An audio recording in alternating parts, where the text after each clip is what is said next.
જય શ્રી કૃષ્ણ. રાધે રાધે. રાધે સત્સંગમાં સત્સંગનું રસપાન કરતા સર્વે આત્મીયજનો, શ્રી વલ્લભની પ્રેરણાથી પ્રેરાઈને રાધે સત્સંગમાં આજે આપણે પ્રભુજીને પામવાની સીડી, કેટલી સીડી, કયા ક્રમથી ચડીએ તો તે સીડી ચડ્યા પછી આપણે પ્રભુને પ્રાપ્ત કરી શકીએ. તો પ્રિયજનો, તેના પહેલાં આપે જો રાધે સત્સંગ ચેનલને સબસ્ક્રાઈબ ન કરી હોય તો સબસ્ક્રાઈબ કરી દેશો, જેથી નિત્ય સત્સંગની જાણ આપને થઈ શકે. આપના અન્ય સ્નેહીજનો પણ લાભાન્વિત બને તે માટે વિડીયો લાઈક કરી શેર કરશો. પ્રિયજનો, શ્રી ગોકુલેશજી પ્રભુએ એકવાર વચનામૃત કર્યા કે ભગવદીય 9 સીઢીઓ અનુક્રમે ચઢે ને તો પ્રભુને ચોક્કસથી પામે. સખી દ્વારા પ્રભુના સ્વરૂપના ગુણગાન લીલા સાંભળતો રહે એ સૌથી પ્રથમ શ્રવણ સીડી. જે ગુણ લીલા સાંભળે તે હૃદયમાં રાખે, પછી બહાર પ્રકાશ કરે તે કીર્તન સીડી. પ્રભુના ગુણ રૂપ લીલાને સાંભળતો રહે અને ક્યારે એવા પ્રભુને પામીએ એનું ધ્યાન સતત અને સતત કરતો રહે એ સ્મરણ સીડી.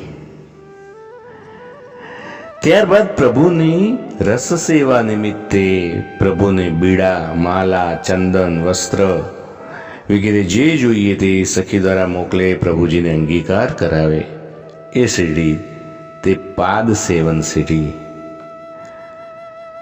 દૂતી સાથે સેવાની સામગ્રી લઈ પ્રભુ બિરાજે ત્યાં જઈ પ્રાર્થના કરી, સ્નાન કરાવી, વસ્ત્રાભૂષણ, પુષ્પમાલા ધરાવે, દર્પણ દેખાડે, વિવિધ પ્રકારની સામગ્રી ધરી આચમન મુખવસ્ત્ર કરી બીડા આરોગાવે, પોતાને ત્યાં પ્રભુને પધરાવીને સેવા કરે એ અર્ચન સીઢી.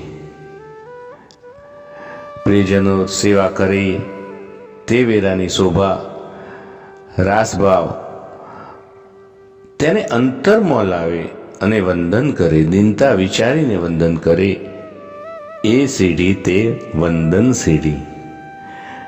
ત્યારબાદ મન વચન કર્મથી દાસ થઈને રહે એ સીડી એટલે દાસ્ય સીડી. તો પ્રભુ જે કરે તે પોતાને ગમે, ઉત્તમ લાગે, માઠું ન લાગે, પ્રભુની અપ્રસન્નતા ઉત્તમ ન લાગે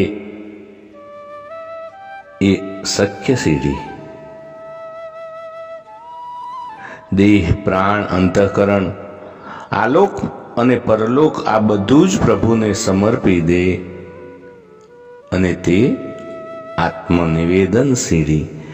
પ્રિયજનો, આ 9 સીડી ક્રમે ક્રમે ચઢે ત્યારે પ્રભુને અવશ્ય પામે. તો શ્રી ગોકુલેશ પ્રભુની આ 9 સીઢીના સત્સંગને આજે આપણે શ્રી વલ્લભના ચરણોમાં સમર્પિત કરી અત્રે વિરામ લઈએ. ફરી મળીશું રાધે સત્સંગમાં નવા સત્સંગ સાથે. જય શ્રી કૃષ્ણ. રાધે રાધે.